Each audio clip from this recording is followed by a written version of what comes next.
네. 우리나라 최고 대학이 서울대학을 한번 먼저 학생부 중앙 이제 직위전형을 한번 살펴볼 텐데요. 소속 고등학교에 추천을 받은 2026 2월 국내 고등학교 졸업 예정자, 조기 졸업 예정자 안 돼요. 그 다음에 고등학교별 추천 인원은 딱 2명입니다. 전형 요소별 평가 방법을 보시면 1단계에서는 서류평가가 3배수, 2단계에서는요 1단계 성적 70% 플러스 면접평가 30%가 들어가게 되어 있습니다. 그것도 이제 면접입니다. 면접이 이제 의과대학과 이제 의과대학 제외한 다른 분야의 이제 학문으로 이제 나뉘게 되는데요.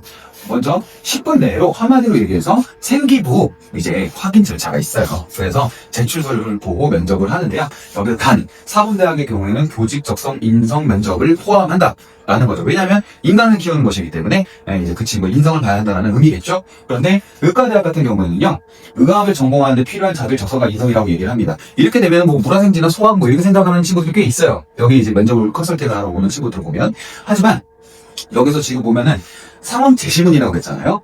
그래서 의료윤리나 이런 것들도 들어간답니다. 뭐 예를 들어서 이런 것도 들어갈 수 있겠죠. 제가 신문을 봤는데 스위스에서 이제 자산 캡슐이 28,000원밖에 안 돼요. 그러니까 안락사 이런 것들이. 그러니까 어떻습니까? 안락사 캡슐이 28,000원밖에 안 하니까 생명 경시 현상이 일어날 수도 있죠. 하지만 말기암 환자들이나 이런 사람들은 존엄권을 지킬 수 있지 않냐? 생명 존엄권을. 이러면 딜레마가 생겨요. 그러니까 이런 부분들을 한번 우리가 고민해 볼래라고 얘기를 할 수도 있습니다. 그럼 결국은 뭡니까? 이제 의과 친구들은 문과의 지식과 이과의 지식을 모두 아우를 수 있어야 된다. 그래서 60분을 하는 겁니다. 60분을 하는 거고요. 60분을 하는데 단순 제출 서류가 아닙니다. 상황 제시문 기반이라고 했어요. 그래서 이런 부분들까지 플러스 알파라는 겁니다. 그래서 이런 것까지 참고하셨으면 좋겠습니다. 다음은 일반 전형입니다. 일반 전형인데요. 전부 집단에는 서류평가 100점입니다. 2배수 뽑습니다. 그 다음에 2단계는요, 이제 1단계 먼저 100점. 그 다음에 면접, 부술조사 100점입니다. 50% 50%죠. 그 다음에 미술대학도 마찬가지로 1단계는 2배수로 서류평가를 합니다. 하지만 여기는 2단계가 면접 및 구술고사로 마무리를 짓는데요. 이런 것들을 보면 아무래도 전 모집단이 다른 데보다는 어때요? 좀 더 점수평가가 좀 더 크게 작용하지 않을까. 그런 생각을 우리가 할 수 있다는 겁니다.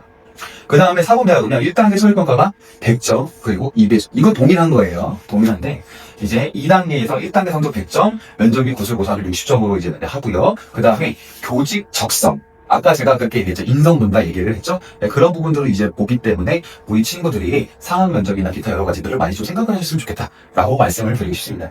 자, 이제 우리 친구들한테 제가 그랬잖아요. 자기주도적이고, 이제 약간 교과가 좀 중요시돼요. 지금입니다. 보면 어때요? 1.0부터 시작을. 타이가 1.07. 네. 그런데 제가 아까도 뭐라고 했나요? 이런 학생부 종합전에 연계가 있다고 했죠? 그래서 사회학과 인문계열을 제가 한번 봤어요. 근데 인문계열과 사회학은 좀 비슷한 계열이거든요. 그렇기 때문에 그런 결이 있기 때문에 학문적 취지가 좀 내가 좀 강하게 했다고 하면은 설령 좀 등급이 좀 낮다고 하더라도 좀 뭐 사회학으로 밀어붙일 수 있는데 그게 아니라면은 이제 반대로 또 인문계열로 가야 할 경우도 있습니다. 그래서 그런 부분들도 한번 잘 생각을 하시고 우리 친구들이 좀 써줬으면 좋겠고요. 여기도 마찬가지입니다. 항공우주학과 요즘 한창 인기입니다. 왜냐면 아이러니하고 전쟁이 많이 나서입니다. 왜냐면 전투기나 이런 것들이 좀 많이 이제 있고, 그다음 미국에서는 우주 이제 항공군까지도 만들었잖아요. 그렇기 때문에 여러 이슈 때문에 1.07까지 떴습니다. 이런 것들이 이제 기반이 되려면 뭐가 있어야 됩니까? 뭐 여러 가지 베르닌 방정식이라든지 여러 가지가 있죠. 그런 것들을 하는 데가 여기입니다. 1.24 등급의 물리천문학부죠. 그래서 요런 이제 등급이 좀 내가 낮다 싶으면 요런 쪽으로 쓰는 겁니다. 어차피 항공우주 이런 거 좋아하는 친구가 있으면 물리가 있을까요, 없을까요? 없을 수가 없습니다. 그러니까 이런 거고요. 만약에 내가 등급이 아싸라기 높다 그러면은 어때요? 이렇게 가는 겁니다. 그러니까 여기 말고도 그렇죠? 여기 말고도 뭐 전기정보공학부랑 에너지자원공학을 연결되는 부분이 있죠, 그렇죠? 그다음에 이제 응용생물 아니면 화학생물 뭐 이런 것들도 연관이 되는 부분이 종종 있습니다. 그래서 그런 것들을 홈페이지 서울대 홈페이지에 그 커리큘럼들을 좀 학과들 커리큘럼들을 좀 봐가지고 내가 과연 연계도가 얼마나 될까 그런 생각을 좀 해보시면서 학종들은 이어가시는 겁니다. 그렇게 겸사해 보셨으면 좋겠습니다.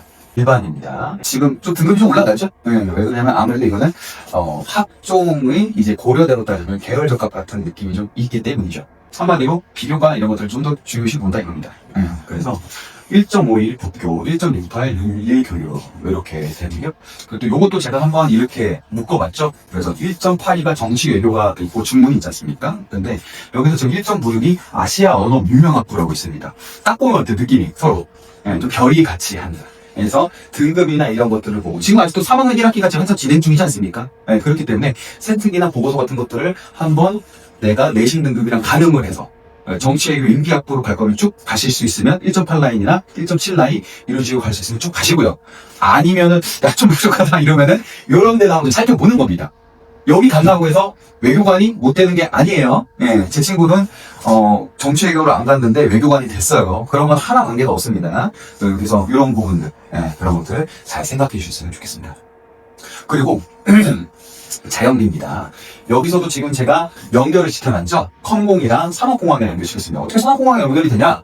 요즘 보면은 트윈 시스템이라는 게 여러 가지가 있습니다. 그래서 시뮬레이션도 합니다. 미리 한번 어떤 것들을 생산하기 위해서 한번 산업공학에서 시뮬레이션이나 그런 기법들이 있습니다. 그렇기 때문에 컴퓨터랑 연결이 될까요? 안 될까요? 연결이 안 될 수가 없습니다. 이게.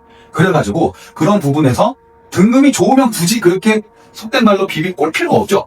그런데 내가 등급이 안 좋아요. 근데 컴퓨터로 그런 식으로 했다면 지금 3학년 1학기가 지금 진행 중이라고 말씀드렸잖아요. 그러니까 경영을 이제 시스템식으로, 그래서 계량식으로 할 수 있는 그런 방법론과 그런 기법들로 만들어가지고 한번 이것도 한번 합격의 맛을 보실 수 있도록 한번 해보시기 바랍니다.